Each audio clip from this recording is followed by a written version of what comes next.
Montana Territory, September 1879. The wind kicked up a ghost of dust across the auction yard in Miles City, and Yates Ellery leaned against the rail, his jaw set hard. He had come to town to sell 3 head of cattle, hoping the coin would cover winter feed. But the second he saw her, standing on the platform like something sacred in a place full of filth, the weight of those plans cracked clean in half. She was not dressed like any bride. Her blue dress was plain, cinched tight at the waist, boots scuffed, hair pulled back in a tight knot. But her eyes, her eyes were too proud for the place she stood. The man calling bids barked out her age. 22, good with laundry, cookin', and quiet by nature. Yates heard the lie in that last part. She was not quiet by nature, she was just surviving. He had seen this filth before. Women sold under the guise of marriage, widows, orphans, debt-tied girls passed off like livestock. But this one? She looked out past the men, chin lifted, eyes furious. And she was alone. No family, no friends in the crowd, just her and the dirt and the shame. The auctioneer raised his voice. "Who'll start it? $5? Yates reached into the inside pocket of his coat and wrapped his fingers around the last money he had, $8.60. Everything he owned that was not nailed to a fence post. 5, an old rancher called. 6, a man in a black vest followed. 8, Yates said, his voice hard. The crowd turned. Someone laughed, thinking he was joking, but Yates stepped forward, eyes only on her. $8, the auctioneer said. "Do I hear 9? Silence. 8, going once. Yates tossed the coins into the man's hand before he finished the sentence. The woman watched him with careful eyes, not relief, not even fear, just disbelief. She stepped down off the platform slow, her boots hitting the dirt with quiet thuds. She stood in front of him, shoulders squared, lips pressed into a line. "You just bought yourself a hell of a mess," she said. Yates nodded once. "Then we'll deal with it together." She blinked, and for the first time her voice cracked. "You do not know me." "No," he said, "but I saw you." That was enough.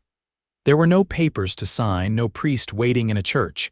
That was not how things worked out here, not when a woman's life was being bartered at a rail yard. He tipped his hat and stepped back. "I have a horse. We can ride west of town. My home is a day and a half from here." She hesitated, then followed. They did not speak again until the sun dipped low and the world turned gold and quiet. They made camp beneath a patch of cottonwoods by the river. She sat across the fire from him, knees pulled to her chest. "My name is Kenzie Dallin," she said after a long silence. Yates gave a nod. "Yates Ellery." She looked up at him. "Why did you do it?" He turned the coffee pot over the fire, watching it boil. "Because no one else was going to." She stared at him like she was trying to scrape the truth out from behind his words, but he had nothing else to offer her yet. Just firelight, coffee, and space.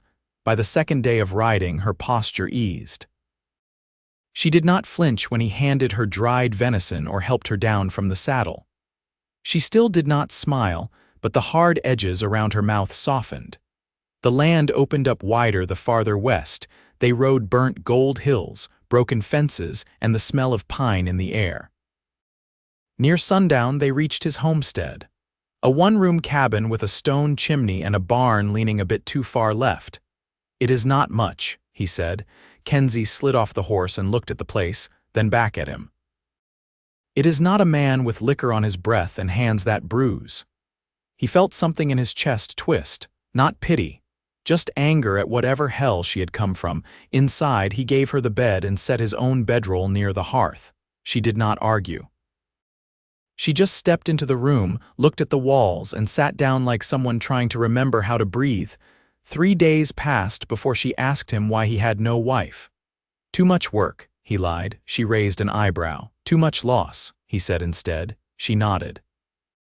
"I buried my father last winter, then my brother left. He got drunk in Fort Benton and never came back. The house was taken for debt." Yates stirred the stew. "You have no one?" Kenzie shook her head. "Not anymore." He watched her fingers tighten around the edge of her cup. "You do now." She looked at him, then really looked, and something shifted in her eyes. Over the next week, she started to move like the place belonged to her.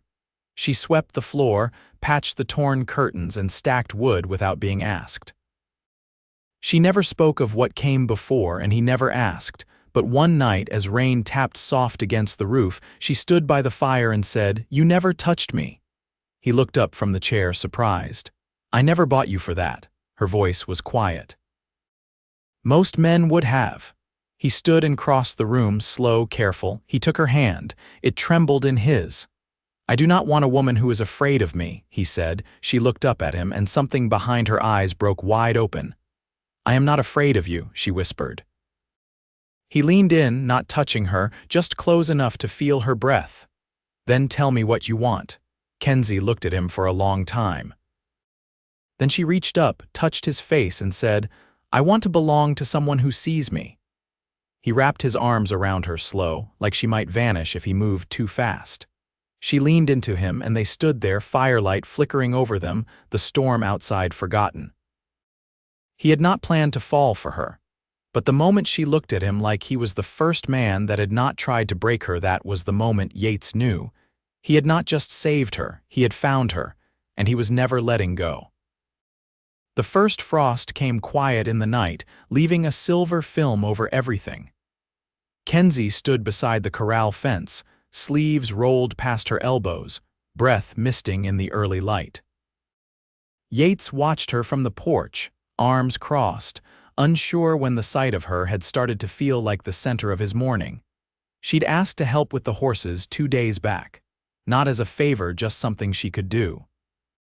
She moved careful around them, not tentative but respectful, like she understood what it meant to earn the trust of a creature that had once been wild. "You keep watching me like I'm gonna fall," she said without turning. "I keep watching you because you're good with them." She turned then, a strand of hair loose from her braid. "I'm not trying to impress you, I know." Kenzie stepped away from the fence and walked toward him, wiping her hands on her skirt as she came. "You got a neighbor, nearest one's 5 miles north, old widow named Haskett, keeps a milk cow and a shotgun, both mean as sin." Kenzie smiled, just a flicker, and stepped up onto the porch beside him. "And before me, who cooked your meals?" "Poorly," he said. She sat on the step and rested her chin in her hand. "I used to think if I married right, I'd live in Billings. My mother said that's where folks wore gloves to church and drank sugar in their tea." Yates sat beside her. "You still want that?" "I don't know what I want anymore." Her voice was steady, but something in it had gone hollow. "Back then it was about getting out, now I just want something that stays." He looked out toward the barn. "This place doesn't go anywhere." She turned to him, her gaze quiet but unflinching. "You mean to keep me? I didn't bring you here to let you drift." He paused. "But I won't hold a person who wants to go." "I didn't say I wanted to go." They sat in silence until a hawk passed overhead, casting a brief shadow across the yard. The wind carried the scent of pine smoke from the chimney, and a dog barked faintly in the distance, probably Haskett's. In the afternoon, Yates hitched the wagon and brought down sacks of oats from the loft. Kenzie joined him, tucking her sleeves again, this time without asking. When she lifted the smaller sack onto her shoulder, he noticed her wince. "You hurt something?" "No," she said, and then, after a breath, "Not today." Yates didn't press. Instead, he took the load from her and set it in the wagon bed.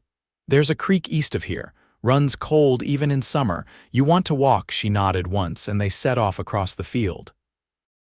The grass crunched under their boots, dry and brittle. They passed a line of aspens, their leaves turned pale and trembling at the water's edge. Kenzie crouched and dipped her fingers in. Back home, there was a spring behind the church. "I used to sit there when I needed to think." Yates sat on a smooth stone watching the current. "You still pray?" "Sometimes." She cupped some water and let it fall through her fingers. "Not like I used to." He didn't ask why. He only said, "I reckon God hears the quiet things too." She was quiet a long time after that, then she stood and dusted her hands. "I want to stay." He looked up at her, the light behind her turning her hair to fire. "Then stay," she nodded, "but not like this. Not just sharing a roof." Yates stood, the space between them shrinking. "What are you asking?" "I want it right. Not because you felt sorry for me, not because you were the only one who didn't look away." Her voice didn't shake. "I want to be chosen." "I did choose you, Kenzie, not out of pity. Not for what was taken from you. I chose you because you stood with your chin up and dared the world to see you." She stepped closer. "Then say it for real. I want you as my wife."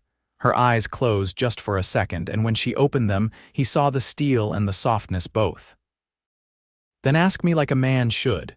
Yates took her hand, calloused and warm from work. "Kenzie Dallin, will you marry me?" "Yes." He kissed her then, slow and certain. No rush, no fire, but something steadier. A promise held in the quiet between two people who had learned the cost of silence. The wind curled through the trees behind them, and the water kept running, cold and clear. When they walked back toward the house, her hand stayed in his. Neither of them looked back. The morning they rode into town for the preacher, fog hung low across the prairie, soft as breath. Kenzie wore a borrowed shawl from Mrs. Haskett, its edges frayed but clean. Yates had brushed his coat with the stiff barn broom and fastened the one button that still held. They didn't speak on the ride in. There wasn't much to say. Some things didn't need words. Reverend Halloran lived 2 miles east of Miles City, in a house that leaned toward the earth like it was tired of standing. He was a thin man with watery eyes and hands that trembled slightly when he poured the coffee.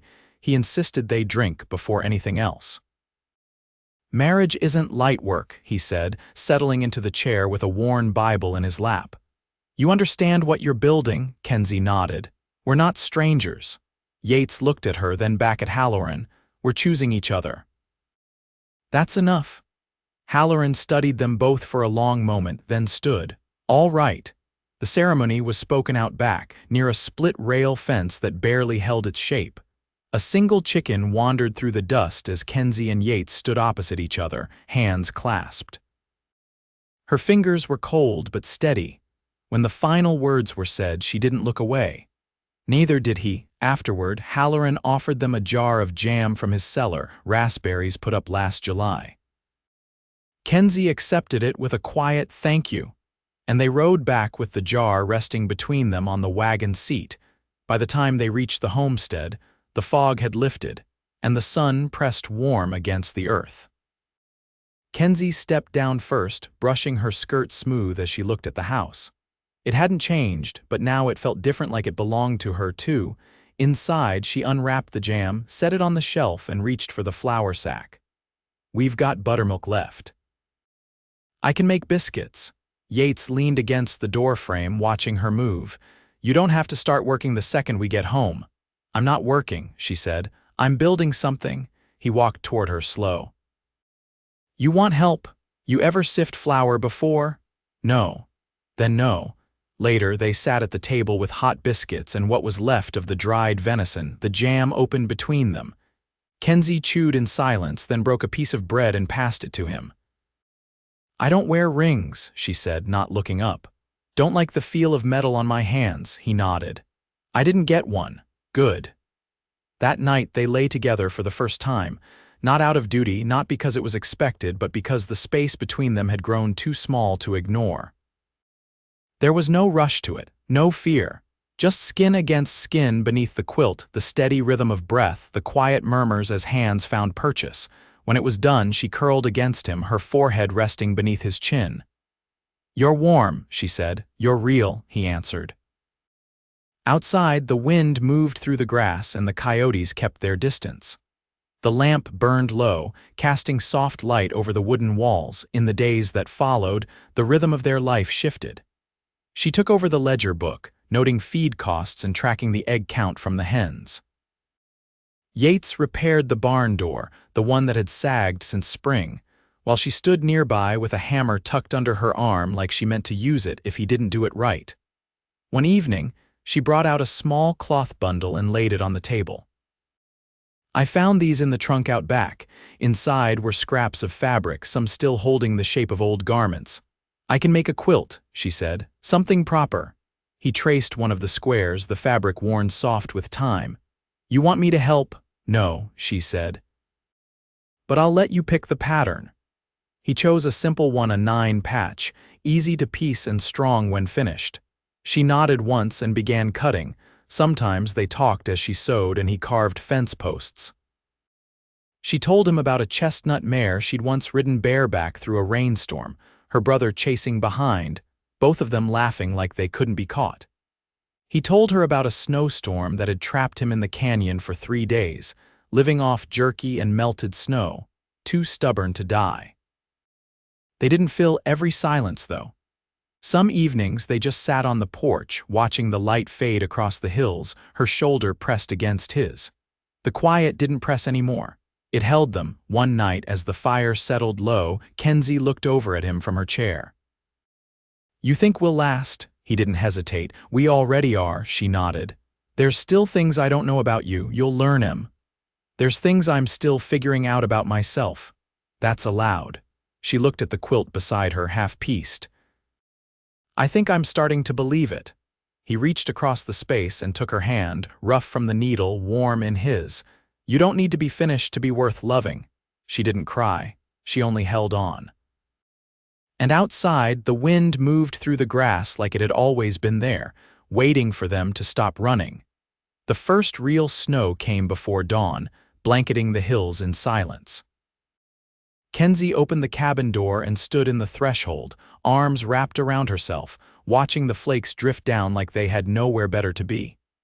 Behind her, Yates stirred the stove to life, the iron creaking as he fed it pine splits. "That wind's turned," she said, not moving. He stepped beside her, pulling on his coat. "It'll drift against the barn if I don't clear the fence line." She nodded but didn't step aside. "Wait." He paused, hand on the latch of his coat. She turned toward him, eyes steady. "I've been thinking on the cellar." He blinked. "Something wrong with it?" "No." She pulled her shawl tighter. "But it's near empty. We've got flour, some lard, few jars from Halloran. That won't last till spring." "I'll ride into town tomorrow." Kenzie shook her head. "We'll both go." "I need sewing needles, and I want to speak with the mercantile woman about a trade." Yates stepped back from the door. "Trade what?" She crossed the room, lifted a cloth bundle from beside the hearth, and unwrapped it. Inside were strips of muslin, 2 sets of worn trousers she'd let out and restitched clean. "I can mend for her. She's got boys, and boys tear through breeches like they're made of paper." He ran his hand along the edge of the fabric. "You want to work for her?" "I want to keep us fed." He nodded once. "Then we'll go." The next morning they left just after sunrise, bundled and blanketed in the wagon. The road into town had turned to rutted white furrows, the horses plodding slow but steady. Kenzie kept her eyes on the line of cottonwoods along the river, their branches black against the frost. "Did you ever think about leaving altogether?" she asked, voice quiet beneath the wind. Yates adjusted the reins. "Once. When? First winter I came here. Snow piled so high I couldn't unbar the barn door. One of the steers died. I sat in the house 3 nights straight, wondering what I was doing." "Why'd you stay?" "There wasn't anywhere else I'd rather fail." Kenzie glanced at him. "You didn't?" "No." "But I might have." They didn't talk again until the town came into view, roofs sagging beneath the weight of snow, smoke rising from chimneys like threads. The mercantile sat at the far end of the street, its windows fogged and flickering with lamplight. Inside, the woman behind the counter squinted at Kenzie, then smiled when she saw the bundle of mending laid out. "You Ellery's girl?" Kenzie didn't flinch. "I'm his wife." The woman set down her spectacles. "He's quiet." Didn't expect quiet men to bring in wives so sure of themselves. Kenzie met her eyes and said, "There's more than one kind of quiet." They settled on 3 days' work in exchange for flour, salt, and a jar of dried apples. Kenzie left the bundle on the counter, and they stepped back into the cold, the sun already dipping low. On the ride home, the air sharpened. Kenzie pulled her coat tighter and leaned into Yates without thinking. He didn't speak, just shifted to make room, his arm resting lightly across her shoulders. She looked up once. "You ever get tired of all this space?" "No. Not even at night." He turned his head, watching the sky turn gold behind the trees. "Not when you're in it." That night, after the horses were stabled and the cabin warmed again, she pulled out the apples and set a few into a tin with flour and lard. The scent of baking filled the room, and Yates leaned against the wall, watching her without saying a word. When the pie was done, she set it on the table. They each took a slice, the silence between them easy now, the kind that held rather than pressed. Kenzie set her fork down. "I want to build a root cellar come spring. If I'm to keep food, I need a place that won't freeze." He nodded. "We'll dig it behind the barn, soil's softest there." She reached across and touched his hand. "I want to stay ahead of the lean months. I don't ever want to come up short." "You won't," he said. "Not while we've got breath and land underfoot." She looked down at their hands, worn and calloused, then back at him. "I never thought I'd be this kind of woman." "What kind?" Settled. "Planning for spring." She paused. "Loved." Yates didn't answer right away. He turned her hand over in his and traced the line of her palm with his thumb. "You're not just loved," he said. "You're needed, you're home." Outside, the wind had dropped, the snow had stopped. And in the stillness that followed, something deep and sure rooted itself between them, no longer a beginning, but the quiet, steady middle of a life truly shared. By late March, the earth had begun to thaw in patches along the southern slope of the pasture. Kenzie stood with her boots sunk in the soft ground, a spade in her hands, and pointed toward the spot behind the barn where the snow had melted first. "There," she said. "That's where it wants to be." Yates nodded, setting down the post hole digger. "We'll need to shore the walls to keep it from caving through next freeze." She glanced at the trees along the ridge. "There's ash up the hill, straight trunks." "I'll help cut." They worked side by side that week, sawing and hauling, the sleeves of her dress rolled high, his shirt damp with sweat by mid-morning. She tied her hair back with a strip of muslin and never asked him to slow down. By the time they'd stacked the lengths of timber beside the dug-out square, both their hands were blistered raw, but neither said a word about it. At night, she rubbed mutton tallow into her palms and passed the tin to him without looking. He took it, kneading it into the cracks of his knuckles while she mended a tear in her overskirt. The fire snapped low, and outside the coyotes had gone still. "You ever think about children?" she asked, still watching her needle. He turned the tin in his hands. "Sometimes." "Not for a while." "I don't know if I can anymore," she said. "Not sure I ever could." He didn't speak right away. Then he reached across the table and laid a hand over hers, gentle. "Then we don't," he said. She looked up, and whatever weight had been behind her words eased a little. "You wouldn't miss it?" "I'd miss you more." The next morning, the first crocus bloomed at the edge of the root cellar trench, pale purple against the thawed dirt. Kenzie crouched beside it, brushing away a curl of snowmelt with her fingers, and called Yates over to see. He crouched beside her, studying the blossom. "It's early." Maybe it wanted to be first. She didn't say anything else, just stood and went back to work. But after that, she set a flat stone beside the flower to keep the wind off it. By mid-April, the cellar was finished, the walls lined with timber and a slanted door built from the spare barn siding. Yates stood at the top, wiping sawdust from his brow, while Kenzie laid the last row of straw along the floor. "It'll hold," she said. "Come summer, we can start putting up jars." He leaned against the doorframe. "You think you'll want to stay through next winter?" "I don't want to leave," she said. "There's nothing left to run from." That night she made a stew from beans and smoked salt pork. They ate in silence, the kind that had grown between them like a language all its own. Afterward, she stood near the hearth, brushing flour from her apron while Yates watched her from his chair. "I never told you," she said, "where I learned to sew."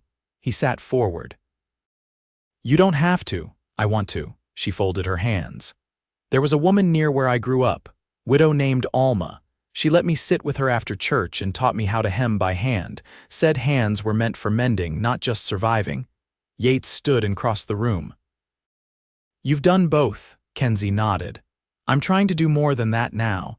He reached for her waist, pulling her gently toward him. "You are." She rested her head against his shoulder. "I keep waiting to feel like it'll all fall apart." "But it doesn't." "It won't." They stood that way for a long time, the fire casting slow-moving shadows across the walls. By early summer, the garden had taken hold. Kenzie spent mornings tying up corn stalks and plucking weeds from between the rows of beans. She'd fashioned a scarecrow out of Yates's oldest shirt, stuffed with straw and stitched at the sleeves. One afternoon, she sat on the porch steps, wiping soil from her arms when Yates came in from the pasture carrying a bundle wrapped in linen. "What's that?" she asked. He handed it to her. Inside was a book hardbound, the spine worn thin. "Halloran's wife used to keep it," he said. "Recipes, notes, bits of scripture. He said it ought to be in hands that could put it to use." Kenzie turned the pages, eyes catching on the faded ink and careful cursive. "I've never kept a book like this. Maybe it's time to start." That evening she wrote her name in the inside cover, Kenzie Ellery. It looked strange on the page, but right. She set it on the shelf beside the flour tin where it wouldn't gather dust. One night, after the first cucumbers had been pickled and the chickens had taken to roosting early, they lay together beneath the quilt she'd finished in May.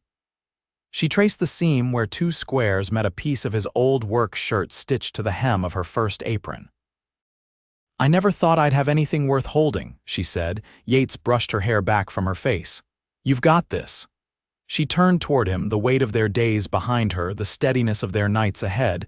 "And you." He kissed her then, slow and sure. When they pulled apart, she rested her hand against his chest, feeling the steady rhythm beneath her palm. They fell asleep that way, hearts aligned, the windows open to the scent of night grass and the hush of wind through cottonwood. Years passed. The root cellar filled and emptied again, season by season. Kenzie's quilting grew finer, her stitches surer. Yates built a new lean-to for the horses, and each spring they walked the fence line together, repairing what time had worn. They never had children, but the house was never quiet. Friends passed through. Neighbors came to trade eggs or share coffee.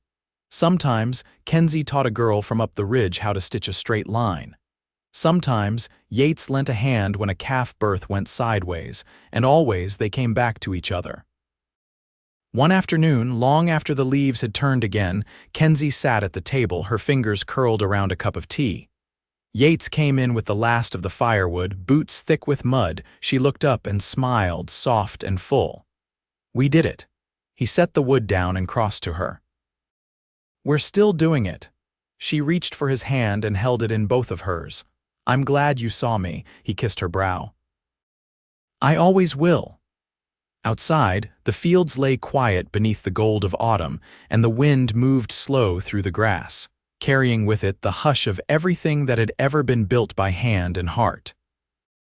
And inside that little cabin, 2 people who had once stood alone now stood together whole, steady, and deeply, quietly in love.